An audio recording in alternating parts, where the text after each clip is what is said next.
Okay, in the last video we were talking about the determinant of a matrix, and we kind of figured out a way to calculate it using this idea of cofactors and things like that. And well, we saw that if I have a 2 by 2 matrix, the determinant is pretty easy. AD minus BC, subtract the products of the diagonals, however you want to say it. The problem is if I jump to a 3 by 3, well, then I have to use that little formula with the cofactors, and well, it doesn't take a lot of time, but still it's a little bit computational in nature. If I jump to a 4 by 4, well, then really I have to do the whole idea for a 3 by 3 4 times, and the computations quickly become really cumbersome. And towards the end of the last video, we said there were some tricks given a matrix. If you have a row or a column that has a bunch of zeros in it, then maybe you expand using that row or column, because then you'll have a bunch of multiplications by 0, which will reduce the number of calculations you have to do. So the question becomes for this video, maybe, are there other tricks we can use in order to determine the determinant faster? And I will point out a lot of what we do here we're going to do with the 2 by 2, mostly because I don't want this video to be incredibly long and have to work through lots of calculations with really big matrices. But the principle that works for a 2 by 2 will also work for any square matrix, as long as you understand the concept. So for the sake of argument, suppose I have 1, 2, 3, 4.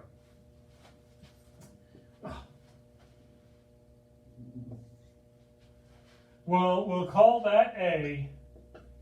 What is the determinant of A? Well, really quickly, like I said, we know that's this minus this. 4 minus 1 is 4. 3 times 2 is 6. 4 minus 6 is negative 2. But let's see. Well, we know that if I have a matrix, I can do elementary row operations on that matrix. And I understand that if I do elementary row operations, a lot of times I end up with zeros floating around. That's kind of the goal with the Gauss-Jordan elimination. And if having zeros in there makes calculating the determinant easier, which we saw in the last video, then maybe I can apply elementary row operations to this and get my determinant easier. Maybe put another way, what is more calculational in nature? To do elementary row operations or to do kind of that expansion by cofactors approach? What will take more time? And then maybe we also have the unanswered question, if I manipulate this matrix by way of row operations, do I mess around with my determinant at all? Well, let's see. What are my row operations that I know? The first one I can do is I can switch the rows around, which means we'll say maybe just operation 1. If I switch the rows around, then I would get 3, 4, 1, 2.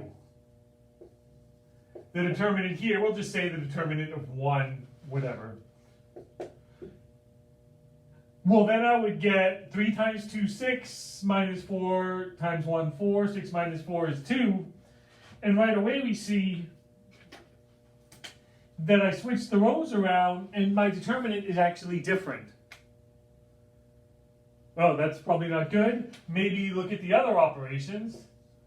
Let's see, the next operation would be to multiply a non-zero constant by one of the rows. So for the sake of argument, I'll leave the first one the same. I'll multiply the second one by 2. So I will get 6 and 8. Now for the determinant here, 8 times 1 is 8, 6 times 2 is 12, 8 minus 12 is negative 4. And now my determinant went from negative 2 to negative 4. And then the third operation, multiply a non-zero constant by one row and then combine it with the second row. So in this case, we'll actually just pretend we're doing the elimination. I already have a 1 here, so let's see. I would multiply negative 2 by the first row, negative 3 by the first row and combine it with the second. Negative 3 times 1 is negative 3. Negative 3 plus 3 is 0. Negative 3 times 2 is negative 6. Negative 6 plus 4 is negative 2. Now if I do my determinant again, we'll just call this 3. 1 times negative 2 is negative 2. 2 times 0 is 0. I get negative 2, which actually kept my determinant the same. As it turns out, like I said, I'm doing this with a 2 by 2, but you could do the exact same thing with a 3 by 3, 4 by 4, you name it. And you would get kind of the same idea here. If I take a matrix and I swap 2 rows around, the determinant will flip signs, negative 2 to positive 2. If I take a matrix and I multiply one of the rows by a non-zero constant, well then my determinant also gets multiplied by that non-zero constant. Here we multiplied by 2. Here my determinant got multiplied by 2. If I take a row, multiply it by a non-zero constant, and then combine it with a second row, then the determinant actually remains the same. But what that means is, again, well, for the sake of argument, and let's see, I had one, I don't want to do all the calculations out now, I'll just make one up. This is not reduced correctly, I am just making it up. But for the sake of argument, we'll do a standard 4, 5, 6, 7, 8, 9. And again, this is not correct, but pretending I did my row operations,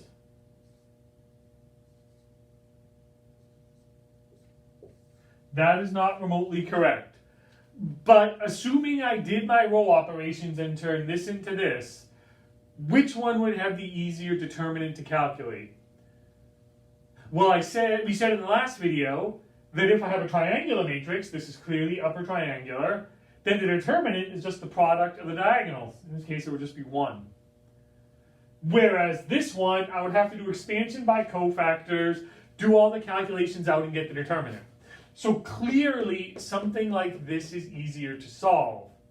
The problem is, now I know that the row operations I would use to get from here to here alter my determinant. But what it really means is, well, if I just keep track of my row operations, if I switch rows around, that's going to change the sign of my determinant.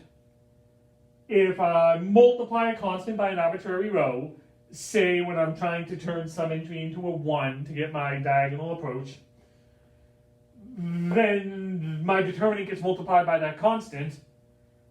But if I just multiply by a constant and then combine it with another row, that doesn't change my determinant. As long as I keep track of all of those operations, then I can keep track of the changes in my determinant. And then I can get the determinant of this one, figure out all the changes that happened in between, and then figure out what my determinant actually should be. And again, you could make the argument that this is maybe is somewhat cumbersome. You have to still do all the row operations, keep track of everything, then find the determinant at the end, then manipulate backwards. But as it turns out, all things being equal, especially as your matrices get bigger and bigger, that approach is still calculationally faster than the expansion approach right here. So to maybe, look at one. And like I said, for right now at least, we'll restrict to a 2 by 2. So suppose I have the matrix 1, -3, 2, 5. Well, since I know the solution here, the determinant of A really quickly is 5 minus -6, which is 5 plus 6, which is 11. Now do my row operations. And actually, I'm going to alter this even more so we can account for everything. I'm going to make that a 4. Just so I have to do more operations on this. Now my determinant, 5 times 4 is 20, minus -3 times 2 is +6, 20 plus 6 is 26. Now do the row operations. First, I would multiply the first row by 1/4. So it would be 1/4 times that. Or maybe, put another way, factor the 4 out. Same idea. If I factor the 4 out of the first row, or multiply by 1/4, then I'm left with, let's see, 1, -3/4. The bottom row will stay the same.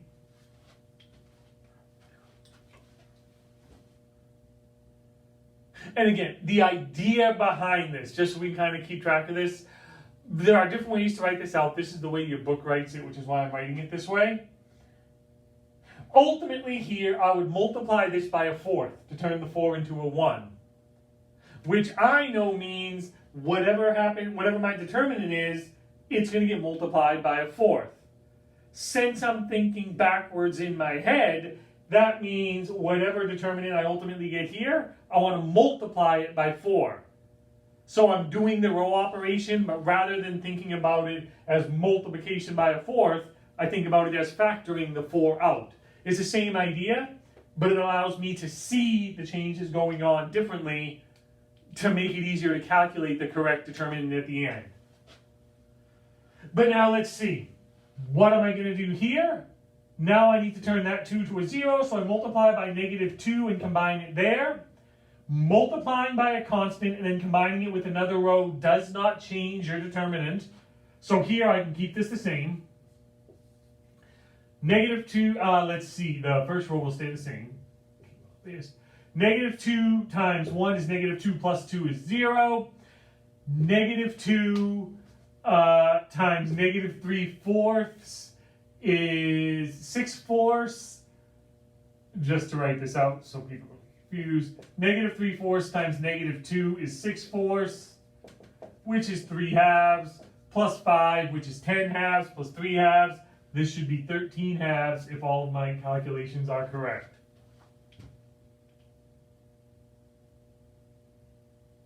Now, well, this is upper triangular, so figure out the determinant here.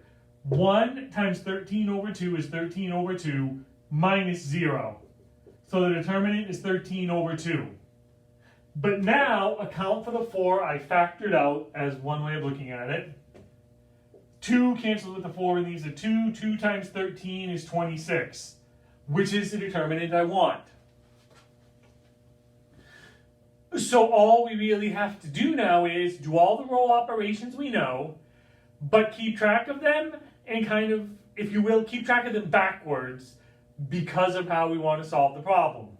If I multiply by something to turn one of the entries, generally it will be to turn one of the entries to a 1. Just factor that out as opposed to dividing by something, factor it out. If I do this trick, turning different entries equal to 0, I don't really have to worry about that because that does not change my determinant. The only other thing that might happen is right here, where if I start with the matrix and say I'm going to manipulate some of the rows, move them around, then I have to throw random negatives in. And again, all I have to do then is factor a negative out. I leave it up to you which way you're going to find these determinants. Ultimately, you should know both ways. And I say that because on your exam, you're going to solve them both ways and you're going to need to be able to write them out. So you need to know how to do it by way of cofactors. I know with a 2x2 you don't have to do that, but with a 3x3 and so on, you need to be able to do it the expanded way with cofactors and understand how to do the shortcut way right here.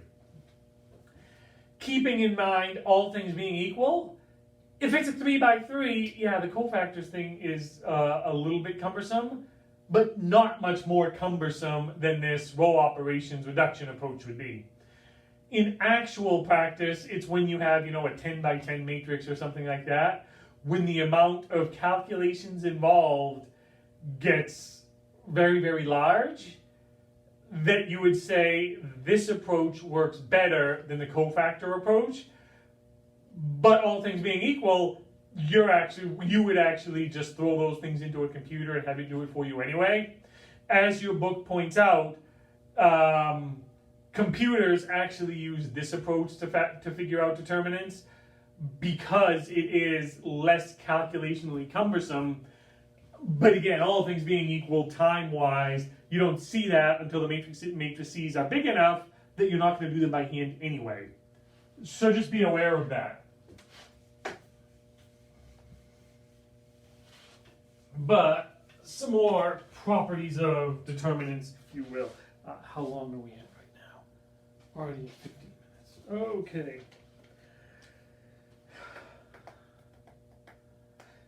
Well, let's see. So now we have a determinant. We have elementary row operations and how they affect our determinant.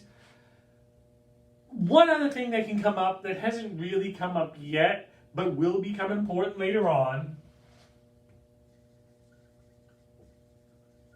When does the determinant equal 0? Clearly, if I'm multiplying and if I can have a bunch of zeros in there, I can get a determinant of 0. So what does that mean? We'll maybe answer that question later on. For right now, how can I get a determinant of 0? So first off, to start,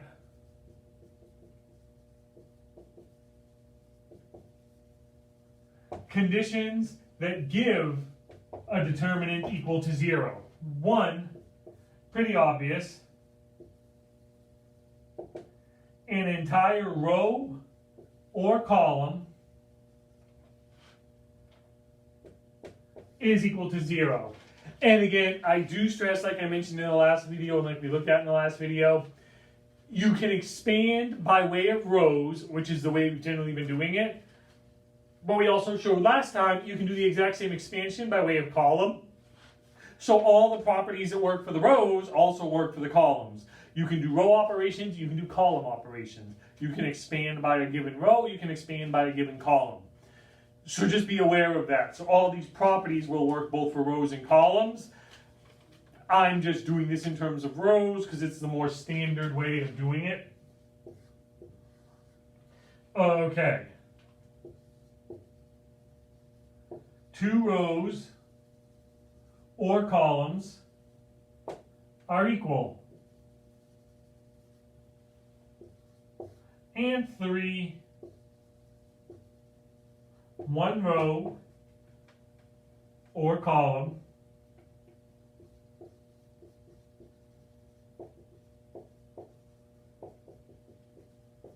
is a multiple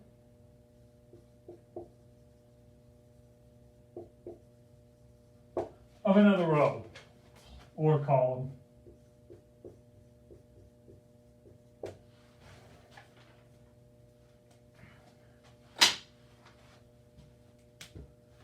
And if we think about it, again, if we just use a 2 by 2, well, I can get, let's see. First, an entire row or column is 0. So if I get 0, 0, 1, 2, well then clearly my determinant is equal to 0. 2 rows or columns are equal. If I have 1, 2, 1, 2, again, 2 times 1 is 2, 2 times 1 is 2, the determinant is 0. 1 row or column is a multiple of another. So if I have 1, 2, 2, 4, my determinant, that's 4, is still 0. So these are pretty obvious. As far as the proofs go, these are actually the proofs right here, at least the basic form of them, meaning if I wanted to prove, say, the first one, an entire row or column is equal to 0. Well, I can start with a 2 by 2, 0, 0, and I can just go with A, 2, 1, and A, 2, 2. But clearly, the determinant is equal to 0. That shows it's true for a 2 by 2, but if you want to show it for a 3 by 3, then just use expansion by cofactors, because to get a 3 by 3, when you expand by cofactors, you use the 2 by 2. And you can essentially just, by induction, go from 2 by 2 to 3 by 3, etc., etc., etc. Same idea. For two rows or columns that are equal, if I have A11, A12, if they're equal, that's A11, A12. The determinant is clearly A11, A12 minus A11, A12, which is still 0. And you can use the same approach for the proofs here. So the idea is pretty clear, and the proof is actually pretty straightforward and obvious. I think, I'm not entirely sure. I think I may have actually given you these proofs to work through for homework. I'm not positive. But they are incredibly straightforward, so it's not worth taking any more time to go through them. But there is one kind of important note here. I was trying to keep this video under half an hour, so I think I can pull this off. Okay. When does our determinant equal 0? Here we have conditions for when the determinant will equal 0. That does not mean these are the only times the determinant will equal 0. It just means here are 3 cases where if you have these things happen, then you will have a determinant of 0. But there could be other things going on that aren't listed here that will also give you a determinant of 0. As an example, I have one listed out. Suppose I have this 1, 4, 1, 2, negative 1, 0, 0, 18, 4. Now right away, there's no entire row or column that's zeros, so that condition isn't met. 2 rows or columns are equal, that's clearly not true. 1 row or column is a multiple of another. No, no, no, no, no, no. Okay, clearly that's not met either. You can calculate the determinant out. In this case, I did the row and column operations, and you end up with 1, 4, 1, 0, negative 9, 4, 0, 18, I'm sorry, negative 9, negative 2. I'm looking at 2 rows at the same time. 4. And now in this case, these 2 rows are multiples of one another. Just multiply this by negative 2. Put it another way, if you just do the determinant expanding around 1 in this column, these 2 entries won't matter. So you'll just use this entry right here, 1. You'll be left with this, negative 36 minus negative 36 is 36 minus 36, which is 0. 0 times 1 is 0. The other 2 entries give 0. And I get a determinant equal to 0. And again, in this case, 1 row or column is a multiple of another. So according to that condition, this will have a determinant of 0. But looking at it here, that's not obvious. And you can make the argument, which is essentially true, that there's a set of elementary row operations which you did. I did not take the time to show them here. But you did a bunch of elementary row operations to get from here to here, which means they are row equivalent. But we understand that elementary row operations can change my determinant around, but all that change can do is either to flip the sign of my determinant or to multiply it by a non-zero constant.